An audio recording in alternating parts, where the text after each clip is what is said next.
Please welcome back to the stage your moderator, Paula Rogers, and the session speakers for the Vibrant City, How Culture, Sports and Tourism Will Shape Perth, Chad Anderson, Director General, Creative Industries, Tourism and Sport. Tabitha McMullen, Form, Building a State of Creativity Inc. Tom Avison, CEO, Perth Film Studios. And Anthony DeSegli, CEO, Perth Bears NRL franchise. Hello. I think particularly after the panel that we've just had, it's really powerful to talk about the importance, because we're hearing that we're in the best place geopolitically, best place for the geology we have, but if we don't have culture and vibrancy, what do we have? And so we've got a fantastic panel to share their thoughts.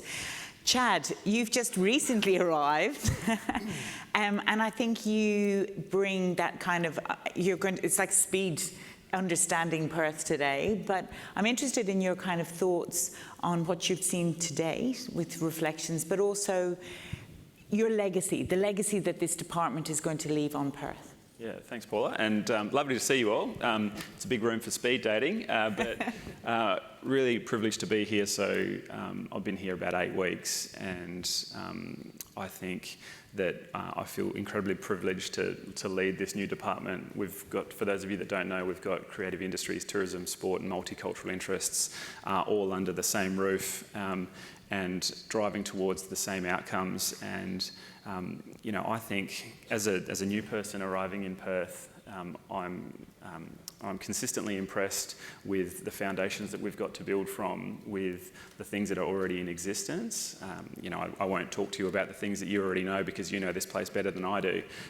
But one thing that I have noticed is I think how people talk to me about what I see is a little different than what I see. So I think my challenge to this room would be in putting this plan together, what's the perspective that we bring to how we think about ourselves, and what's the perspective that we bring to who we want to be? Because I see an amazing city, I see an amazing state, I see an amazing group of people who are incredibly aspirational, they know who they are, but I think we can be genuinely competitive on the global stage, and I think we've got all the foundations to build into the future. So, my challenge to this room would be, to be proud of where you are, to be aspirational and bold about where you want to be. But I guess the other thing that I would say is bring an inquiring perspective to the things that we do want to achieve. Don't be afraid to fail, and think about who we're competing with on the global stage, and be prepared to take some risks and go after what it is that we can really be. The other thing that I have been observing, and the other thing that I've been thinking about preparing for today is our proximity and our population is a real superpower for us. And what I see, and I've experienced in my early days, is there's lots and lots going on from a relationship perspective. And I shared with some people that I was talking to yesterday, and I think I might have even shared this with you, Paula, when we were talking about this, is what we do and how we do it together, I think, is going to be the thing that drives us forward. And I guess a question that I would have for everyone sitting in this room is, if you look around the room, I bet you know a whole bunch of people. I bet you're probably sitting next to a bunch of people that you know. My question would be, what are we doing together? So how are we working together to leverage the things that we can do to amplify their impact? And I think for a plan like this, it's going to come down to partnerships. It's going to come down to who plays what role, and then how we turn relationships into partnerships. And I think about that from my perspective in government, because government absolutely has a role to play, but it's not our role to fix everything. We're absolutely at the table. We want to be a partner. We want to work innovatively and quickly with industry, but we want to know where we can plug in, and probably more importantly, where we can pull out, so that people can just get on with it and rise to the challenge that we want to take on. And then I guess the last thing that I would say, when I think about this particular department and this theme that we're talking about here is, livability. I think about all of the functions that we've got brought together, and I think about it from a human perspective, I think about it from a people perspective. And if we put people at the centre of the things that we're trying to do, and people are complicated, right? Every single one of us, if we think about the things that we're interested in, if we think about the things that our kids are interested in, our friends and our colleagues, it's complicated and it's multidimensional, and we do a job of trying to segment those things. So when I think about my role, I don't think about it as to how do we get people participating in sport, or how do we get people into the creative industries, or how do we make our communities more multicultural. I think about it from the human perspective, and the idea that I would share with you is that what we exist here for is to maximise the human experience. We're here to try and make sure that people's journey around the sun is as good as it possibly can be, and we're here to do everything that we can to make that possible. Well, that's good to hear. And sitting beside you is Tabitha McMullen, which it would be really good to hear your reflections on that, because you're in this world every day. Yeah, absolutely. And I definitely resonate with a lot of those themes. It's great to have you at the helm, and thank you so much for having me on the panel, Paula. I think, looking ahead, we will really have succeeded in this space of livability if we have found our great cultural experience for Perth. In a way that the Giants of Mandurah has transformed the Peel region, the Silos Trail has transformed the Wheat Belt, or an example farther afield would be Mona transforming Tasmania. I think we can and should find our unique and united cultural experience, and experience is really what it's all about. It's showcasing the best and giving the best for people who are our communities who are living here, and people who are coming here to live, work, and play. And I hear so much, so often people saying, well, we should bring things from other places here. We should do Vivid Sydney, we should do a zip line, we should do Melbourne Laneways. But the real opportunity is to co-design with artists and communities something that's really special, that leans into the stories, the place of here, and talks about our unique value proposition. And I think imagining what's possible is really where it starts. So who do we want to be, and most importantly, why? So why do we want to do that? That's a really important question to ask. And funny enough, communities are really good at doing this. If you give them the time and the space to dream, to imagine, to really think big, they're very, very good at answering that question of who we are and why we want to, and where we want to go and why. And then it comes down to drawing out that uniting narrative. So yes, we are all complicated. Our societies are very complex, and we're all multidimensional people, but we can find that uniting narrative, and artists are really good at that. And that's their job. Their job as artists is to hold up the mirror, to really help us grapple with those existential questions. So I think by having a clear vision, a clear narrative, leaning into our place, our art, our story, we can transform our city, address social issues, and really be the most livable city in the world. So that was the one thing I wanted to touch on. And there's a second thing I wanted to touch on, which is, I think a lot of it was kind of covered in the last section, but I think we will have reimagined and innovated our education system early and often. We know that we're heading for a digital revolution, and this, I think the scale and the speed and the global impact of that will dwarf the Industrial Revolution. And so that will transform our workplaces, our economies, our education systems. I mean, imagine an AI tutor that can be individualized to teach and instruct each individual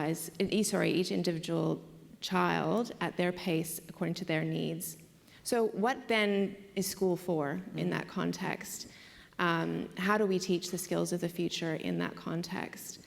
And I think it was touched on in the last session about school should be about analytical and critical thinking, leadership, collaboration, resilience, flexibility. I loved Tien's sort of reflections on well-being. That's what school should be for. And that will enable us to create the workforces of the future that can innovate, create those new meaningful careers, reimagine our economy, and navigate significant change. The good news is that WA is actually well ahead of the curve on this. Australia has core competencies, like I've just described, embedded in our curriculum. The Department of Education has been partnering with Forum for the past 10 years to innovate and reimagine teacher training and to embed these skills of creative and critical thinking across core curriculum subjects. So but we need to do more, and we can kind of capitalize on that and grow that. And really, I think getting that sort of training into teacher training at a tertiary level, and kind of get that systems change, be bold. We're kind of playing around the edges, but let's just make a decision that this is the way we want to go. So those would be my two things. And you kind of touch on a lot of the conversation we've had about community, but I also urge you to think of some of the things you've said there to bring into the workshop that we have this afternoon. It's the combination of the workforce, but also the type of workforce and the thinking required. Thank you, Tabitha. And Tom, welcome to Perth. Thank you. He's if you don't know, he's the man who's running the new film studio. And I think it's just fascinating to think, in 25 years, what would it be like in Perth having a film studio? Yeah, that's a good question. Thank you very much. Thank you very much for having me here. Thank you for having me in Perth. Much like Chad, obviously I'm new here, so I'm learning a lot and trying to absorb a lot quickly. And when you ask about the film industry, so the film industry in Perth's obviously grown organically and naturally, and it's reached a really strong level from sort of natural organic growth with some really creative and successful practitioners in it.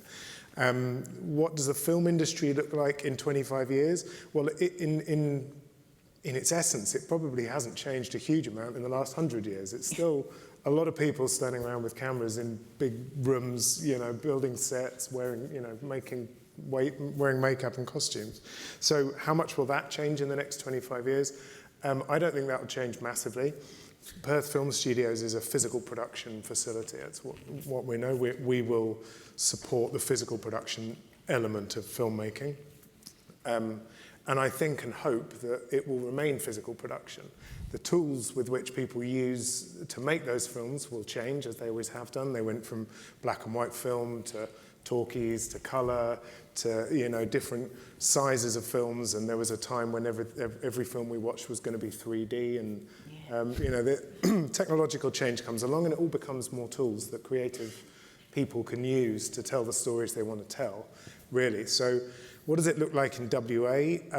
I hope that, I think the last report from Screen Australia on the drama report on how much money is spent in production in Australia, I think WA was 5th, but we're chasing fast. I think in the next couple of years, I think we should be getting ahead of South Australia.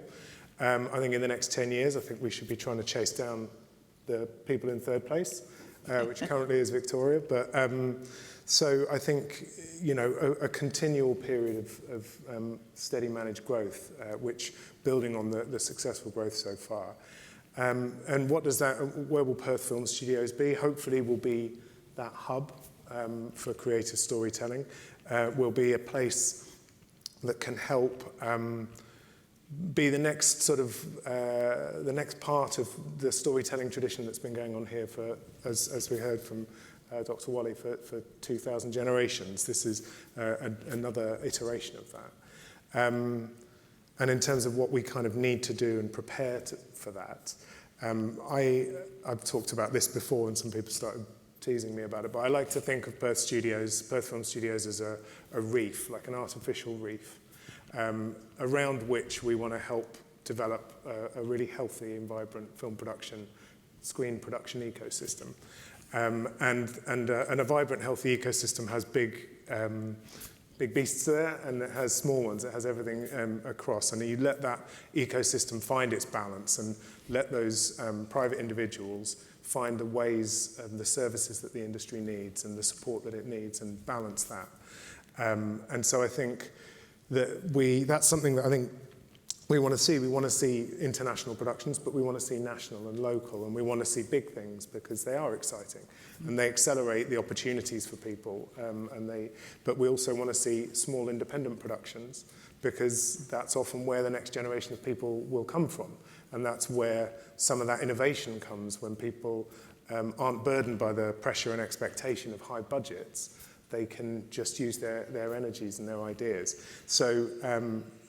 And I think then sort of leading on again from what Tabitha mentioned, I think it's about people being in the environment of physical film production and somebody who loves people and loves meeting people and doing those creative endeavors. Like storytelling is about people getting together and telling each other stories and working together, and that's where the creativity and the enjoyment is. And you know, you look at this credit lists on a feature film, they're not getting any shorter, they're getting pretty long, and that's a lot of people working together, and that's exciting and that's fun.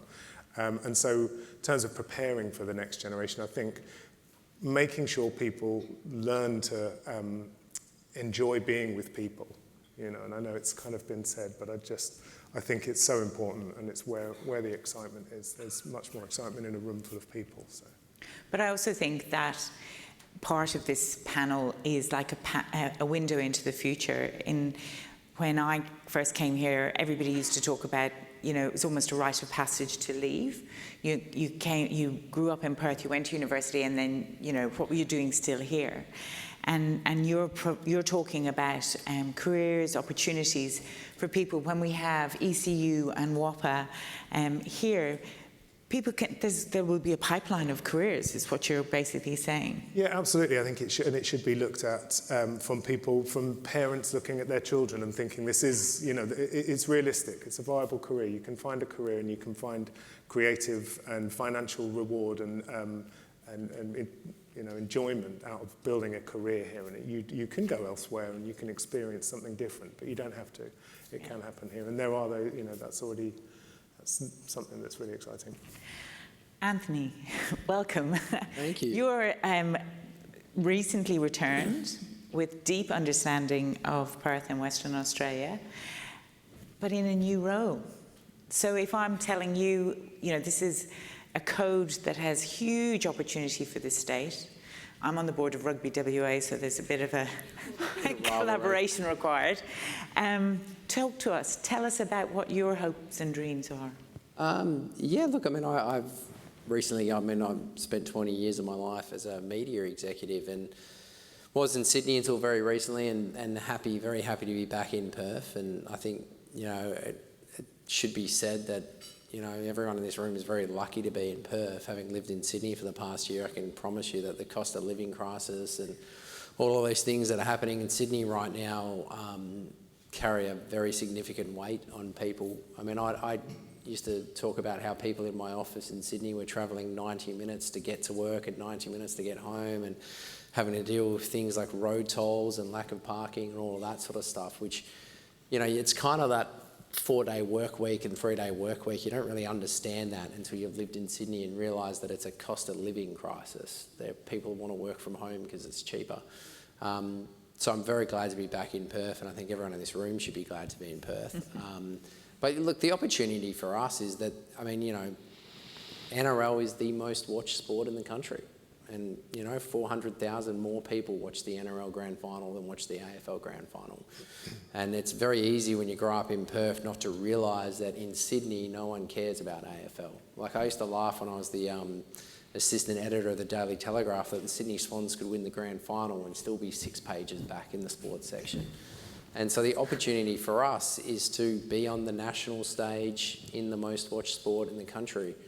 And it's really exciting. Like, it's a very, very exciting prospect. And I think the Premier, Roger Cook, you know, he's got this great line that he talks about where, you know, think of all the pub conversations, all the kitchen table conversations, all the talkback radio conversations that to this point Perth hasn't been in because they're not in the NRL. And getting us in the NRL adds us to the lexicon of people that all they ever do is talk about NRL. So it's a really great opportunity. And probably what we haven't, or we're only just starting to explain properly, is that it is an amalgamated club, and that's also a really great opportunity. So, You know, we just did that record deal with Budget Direct, the most expensive record, most lucrative deal in the NRL history for a sponsorship of our sleeves.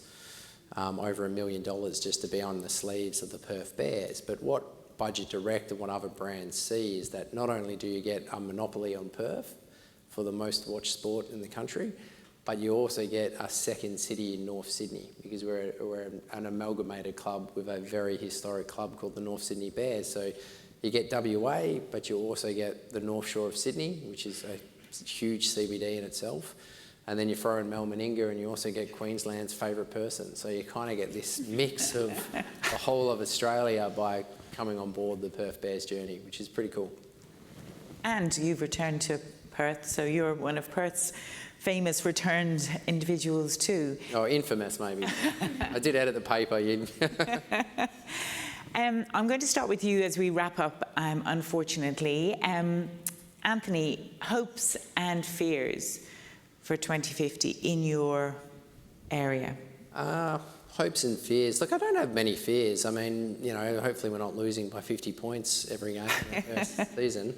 But I don't think that'll happen. I mean, I think it's all opportunity. I think Perth is an incredibly lucky place with so much potential, and whether that's culturally, you know, I grew up in Fremantle. I love talking about the history of Fremantle and the fact that, you know, Tim Winton comes from Fremantle and stuff like that. It's, you know, got incredible resources, a great government, great people. You know, it's all opportunity for me. I don't have any fears, to be honest. It's about, my only fear would probably be not seizing the opportunity. Yes, and that's why we're having this conversation today, but also really importantly the workshop this afternoon and the next steps onwards. Tom? Yeah, hopes, I think, I mean, I hope and believe that WA can be one of the vying at the top in terms of the production expenditure and activity in filmmaking. I think it's got, as I say, it's got incredible locations, incredible natural environment, and I think its opportunity to grow is massive. I don't know if I'd say it's a fear, but more, I mean, an interest. I'm interested to see where AI will end up going into the film production chain, and how far it will come in as a creative tool and where it will stop. And I don't think I wouldn't be scared of it, but I'm just interested to see where it comes out and how different the production process is in 25 years. Thank you, and the kind of intersection that we've spoken about earlier. Tabitha? Yeah, I think building on Anthony's comment, I wonder, we have valued arts and culture and creative endeavour enough to be bold and ambitious enough. I think we have such a huge opportunity before us to really, be the most livable in the world, to showcase how unique and special we are. But I think that the only way we succeed in that is if we treat these things not as nice to have, but as an essential part of our success socially, economically, and culturally. And it's that kind of when we rave about going to see a Perth play, a Perth-written play, rather than waiting to see something that's just here for one night and off we go. But there has to be a combination of both. Yes. And Chad, to wrap up. Oh, everyone stole everything I was going to say. I tend to agree with everything everyone else said. I think, my hope is that we're brave enough to be brilliant. I think if we can think about things in aggregate, if we can think about the opportunity that's not about what's my piece of the pie, but what's the entire pie, and how do we win together, I think that's what winning looks like. But for me, there's got to be a call to action. And this room, we are the custodians of change. No one else is going to do it for us. So for me, it's what happens Monday. And I'm going to restate that: be brave enough to be brilliant. Thank you all very much for your time. Please stay as long. I hope we'll see some of you this afternoon. And we're now going to have the next panel. Thank you. Thank you.